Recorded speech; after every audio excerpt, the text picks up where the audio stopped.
Okay, the following is a video about over 3-2, and this is angles and parallel lines. So we've talked about what happens when I have two parallel lines cut by a transversal, but I want to go in and actually draw that in and then write about what we notice. So let's go ahead and draw two lines, okay, and those lines are going to be cut by a transversal, okay. And what we know about these two lines in black is that they are parallel. So I'm going to put the symbol in there that they're parallel, the two little arrows. I'm going to call this line M and line L. So I know that M is parallel to line L. Okay, and I'm going to call this line just line K, and that's our transversal. Okay. All right, so what I want to do, I'm going to go ahead and name these angles, and I'm going to name them as 1, 2, 3, 4, 5, 6, dang it. Okay, all right, 5, 6, 7, 8. All right, so here's what we got. We got those angles, and because line M and line L are parallel, okay, so I'm going to write that over here. I'm going to write, since L is parallel to M, then here's all the things that we can conclude from that. Okay, the first thing I'm going to do is write all the different kinds of angles that we have. Okay, and I'm going to say the first one is corresponding. Okay, and I'm going to say alternate interior angles. Okay, I'm going to say alternate exterior angles. All right, and then I'm going to say, what else? Same side interior angles and same side exterior angles.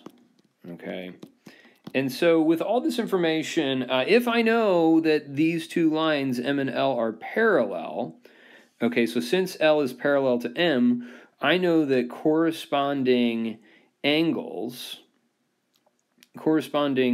here, angles are congruent, okay? And we found that out in the other video, okay? I know that alternate interior angles, okay, those angles are congruent, okay? Same time with alternate exterior angles, those angles are congruent. And if we talk about same side interior angles and same side exterior angles, I know that these angles are supplementary. Okay. And these are supplementary. Okay. All right, so let's write out exactly what we can say here. So with corresponding angles, okay, I know that angles, let me come in here and I'm going to write, for corresponding angles, I know that angle 1 is congruent to angle 5. Okay, those are corresponding, okay, here and here. 2 is congruent to 6, so I'm going to write that. I'm going to say that, and I'm going to zoom in on that. Okay. Okay, I know that angle 2 is congruent to angle 6. I know that angle 3 is congruent to angle 7.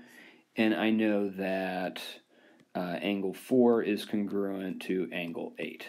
All right, and I'm just taking those angles, and because L is parallel to M, all right, I can make all these claims, okay? Same thing with alternate interior angles, okay? So I know that 4 is congruent to 5, okay? I know that 4 is congruent to 5, and I know that 3 is congruent to 6, okay? So I'm going to come over here, and I'm going to say,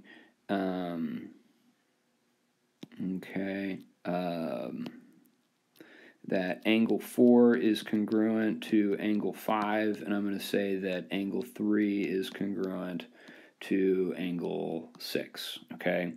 That's what I know about that. Alternate exterior angles, so I have these pairs. I have 1 and 8, those are congruent, and 7 and 2 are congruent, okay? So I'm going to come over here and say alternate exterior angles. I'm going to say angle 1 is congruent to angle 8, and I'm going to say that angle 2 is congruent to angle 7, okay? All right, so 1 is congruent to 8. All right, 2 is congruent to 7. Okay, now we've got same side interior angles, or supplementary, so 3 and 5. Okay, 3 and 5 are supplementary. So if they're supplementary, then I can just write that angle 3 plus angle 5 is equal to 180. Okay, and I also know that angle 4 plus angle 6, those also add up to 180. Okay, so if I add them together, I get 180. All right. Okay, let's take a look at same side exterior angles. So I've got 1 and 7 and 2 and 8. Okay, so let me do 1 and 7. So if I add these together, okay, so angle 1 plus angle 7, those add up to 180. Okay, and I also know that angle 2 plus angle 8, those add up to 180 as well. Okay, so those are the different kinds of angles and what I can say about these.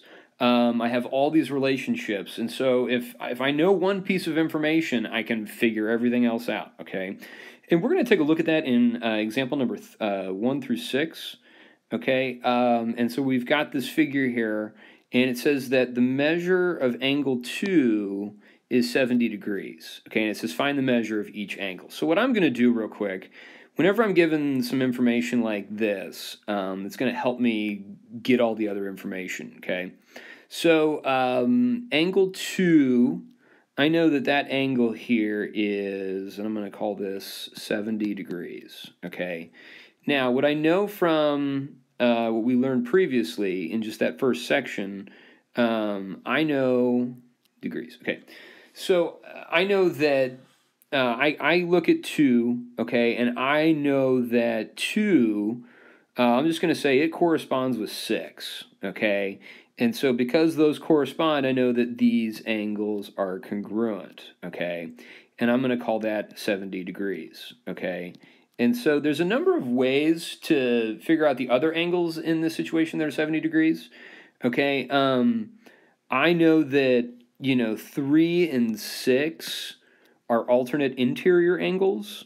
So because these are alternate interior angles, they're congruent, and I can put a little arc mark on that and call that 70 degrees. Okay, another way we can do that is we know that 3 and 2 are vertical angles, and we know that those are congruent. That's from chapter 1, okay? And then I know that 3 corresponds with 7, so it's congruent to that. I know 2 and 7 are alternate exterior angles, and I know that 6 is a vertical angle with 7, okay? And all those relationships, all those different things say that they're congruent. So I'm going to call this 70 degrees, okay? Oh, dear. Just when you think you can write well with the stylus. All right, so 70 degrees. Okay. Now, what I know is that 3 and 5, okay, now let's find all the other angles, okay? And we can do this in kind of an interesting way. I know that angle 1 and angle 2 are supplementary, okay? I know that. Just because they form a linear pair, okay? And we have this straight line here. But I also know that like angle 2 and angle 8 are same side interior or exterior angles.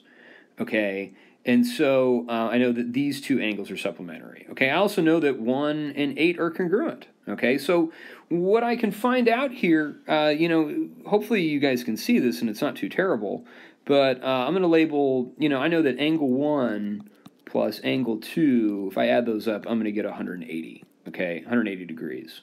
All right, so if I know angle 2 is 70, I'm going to subtract 70 from 180, and I end up getting that angle 1 is 110 degrees. Okay, and I'm going to put 2 marks on that one.